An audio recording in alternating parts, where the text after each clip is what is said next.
It simply has a hidden condition that isn't in the challenge description. To continue the video title, welcome back to a very similar challenge guide as the one we just did for extreme speed, because I had another revelation for another challenge that I kinda thought was broken or wasn't working properly that I now want to share. This one will be shorter, not as much to say for this challenge. If I realized what was going on a bit sooner with this thing, I maybe could have put them both in one video, but I suppose the other video was already pretty long on its own, and it works out because I do want to give an important update on that extreme speed challenge. I have a good bit to add to it, so you can use the description to skip ahead if you didn't watch that video or don't care about this challenge, but if you want to know, here we go. First thing, remember that whole displacement thing I talked about? That might all be bullshit, just keep that in mind. I kinda said that in the video, that it was just a theory, but you know, wanted to say it again. Here's the big update though. After some discussion in the comments, thank you to the one and only Ben for bringing this theory to my attention, this idea that maybe you need to earn the challenge by running half a mile in one life. Which sounds like a weird and unintentional requirement. Maybe the challenge is broken after all, and embarrassingly, it is something I did actually think about while making the video, really kicking myself for not looking into it more, because in all the examples I showed, I happened to stay alive for a decent stretch of time when I was running, but for some reason I dismissed that as irrelevant, mainly because of the vacant game where the challenge popped up for me. I did a lot of running, and I died quite a lot in the beginning of that game, and the amount of time from when I respawned for the final time to when the challenge popped up for me was only about 3 minutes and 50 seconds, and for some reason that seemed like it would surely be too short to have ran half a mile with all that walking in between.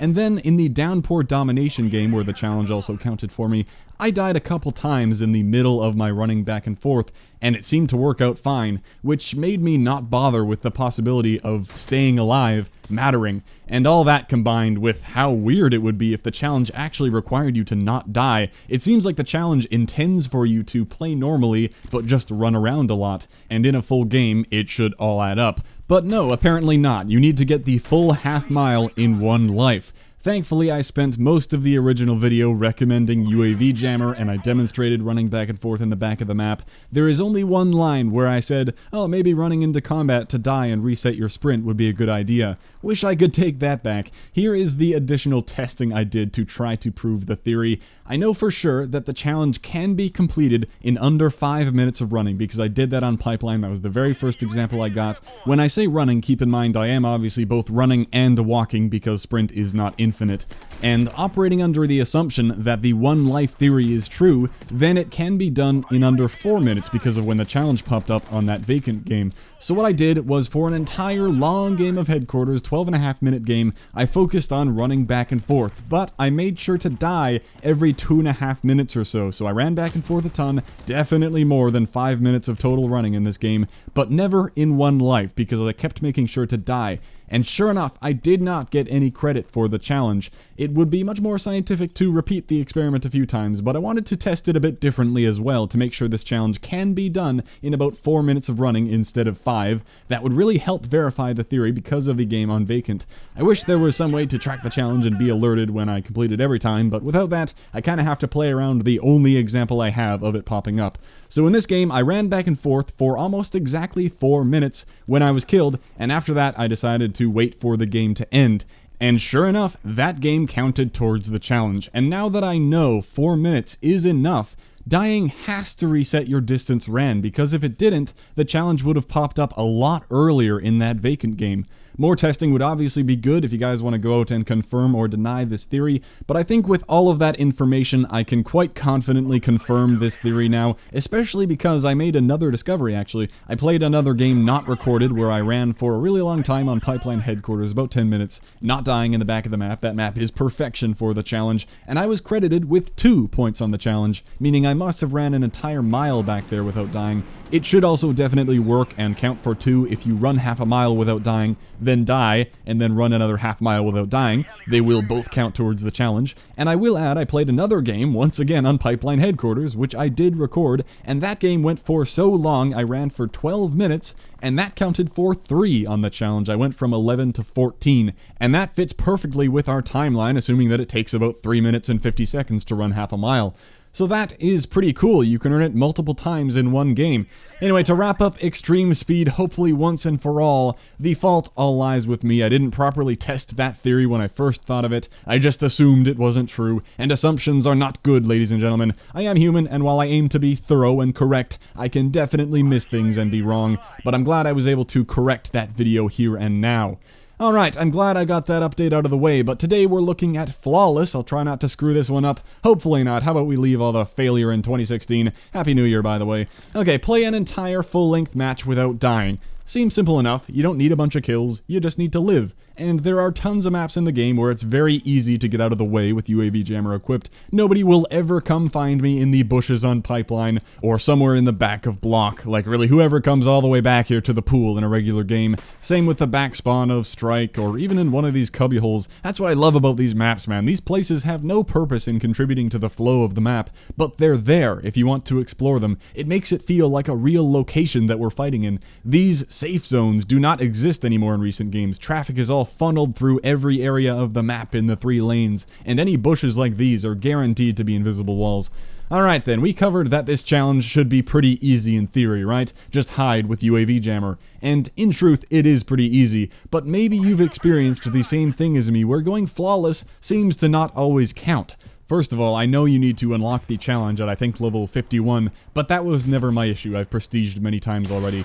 Okay, time to solve a mystery, ladies and gentlemen. It all started back on December 5th when I played a ground war team deathmatch on Bog. And I guess I tend to play kinda campy with a sniper on Bog, but I wasn't trying for this challenge or anything. I was running around and picked up a couple other weapons. Didn't even notice that I never died until the end. Turns out I went 17-0. Alright, that's when I remembered, wait, isn't there a challenge for playing through a match without dying? And yeah, I checked, and that game didn't count. I tried to think of why that would be. Clearly I didn't die, and I didn't go into last stand at the end or anything, so that had to somehow not be considered a full game. Weird, I didn't join in progress. I started in the pre-game lobby, I voted for the map, it loaded up, and I spawned in right away during the countdown timer. The game did end because of score, we won the game. It didn't end because of the time limit, but surely that would still count as a full game. It would be weird if you were not allowed to win. Well, I forgot about that challenge until, guess what? I played another team deathmatch on Bog, although not ground war. I was just running around again, picked up some guy's M16, but this time I was around 15-0 when I thought, you know what? I should kinda hide and camp for a while so that I don't die, and give that flawless challenge another attempt. Had to run inside because of the helicopter, but in the end, when we once again had won because of the score, it counted that time. Flawless won. Now I had to try to find a difference between these two games, and it wasn't easy to narrow it down. They seemed identical in every aspect that I would have thought mattered. I began in the pre-game lobby, spawned in right away, and played through the entire full game without dying. I guarantee you don't need over 20 kills to earn the challenge. In fact, I guarantee you don't need any kills to earn the challenge. So now I was curious, and I needed more examples to figure it out. Next, I went full camping mode, team deathmatch on Wetwork. I did not even leave the bridge area. Actually one-upped myself going 22-0, but much to my surprise, that didn't count. 22 and goddamn 0, and you're not gonna give it to me. Really, that left me confused, because I now sandwiched that 21 kill game that worked in between 2 other games that did not work. And I remained confused until I made that extreme speed challenge video, because these challenges actually go together quite well. I recommend earning both of them at the same time, especially now that we know you have to run the full half mile without dying. Anyway, I was using the strategy where I was running around in the back of the map with UAV jammer, so I had many games where I had 0 deaths, or just had 0 of anything because I never got in a gunfight. Here's the first game on Pipeline where I ran in a rectangle, the first one I got to count towards my extreme speed challenge. I never died, but that one did not count as a flawless game. Again, weird. Here's another one where I went 4-0 running up and down Crash, but it was a short game and it didn't count for either challenge. Now I was starting to notice a potential pattern and suddenly had a theory. All these games that didn't count have one thing in common. They were not very long. What if the other missing piece of the definition of a full game is that it has to be over 5 minutes long? And everything fell into place. I looked at the 17 kill ground war game that didn't count. It ended before hitting 5 minutes because TDM has a 10-minute timer, of course. I looked at the 21 kill game that did count. Turns out that one went a tiny bit over the 5-minute mark. And the 22 kill game on Wetwork, that was really painful to watch looking back. Turns out I ended that goddamn game 2 seconds before it hit the 5-minute mark. So actually, getting high kill games without dying, as good as that might feel, and as much as that feels like you're doing what the challenge kind of intended you to do, play a flawless game, that only makes it more likely that the game is going to end prematurely, and that will make you fail the challenge. Even though getting kills seems like it's going above and beyond the challenge, hiding and not helping is actually the better way to get this one done. I guess it doesn't matter if you're getting kills in an objective mode, but either way, you're just putting yourself in danger, more likely to die and fail the challenge. I really became confident in the 5-minute theory when I played that 8-minute game on block, running around in the back of the map for extreme speed, never died, went zeros across the board, and that game did count towards extreme speed and flawless, and I guess it counted toward survivalist too. That's like a sub-requirement of the flawless challenge, survive for 5 minutes. Since then I have done more testing and the 5-minute theory checks out. Well, there you have it. Apparently it isn't enough to play a full game from the initial countdown to the end.